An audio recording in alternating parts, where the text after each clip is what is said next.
Կարդում եմ գրքից հատված եւ վերջում կնշեմ, թե որ գրքից է այն։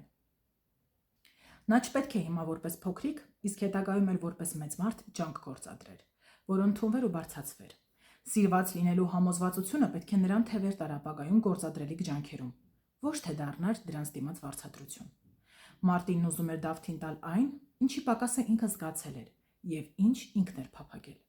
Դավիթը պետք է սիրեր ու սիրվեր առանց տքնելու եւ փշե ցանկապատեր հաղթահարելու եւ անվստահ չմնար ու չտանջվեր հարցերից, թե արդյոք բավական լավն է այս կյանքի համար։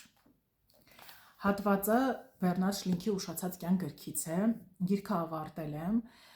եւ այն շատ հետաքրքիր էր։ Այստեղ մենք հանդիպում ենք հայր եւ որդի փոխհարաբերություններին եւ հետաքրքիր այն է, որ նախորդ գիրքը Մայրական կաթը մոր եւ դստեր հարաբերությունների մասին էր, ուղղակի այստեղ մայրը ընդհանրապես ցանկություն չուներ ապրելու եւ դուստր էր պայքարում։ Այս պարագայում հայրը նույնիսկ կյանքի վերջին ակնթարթը օգտագործում էր, որպեսզի որդու համար հիշողություններ թողնի եւ նրան պատրաստի ապագա դժվարություններին։ Անպայման կարդացեք այս երկու գրքերը, եթե ձեզ հետաքրքիր են ծնող եւ զավակ փոխհարաբերությունները։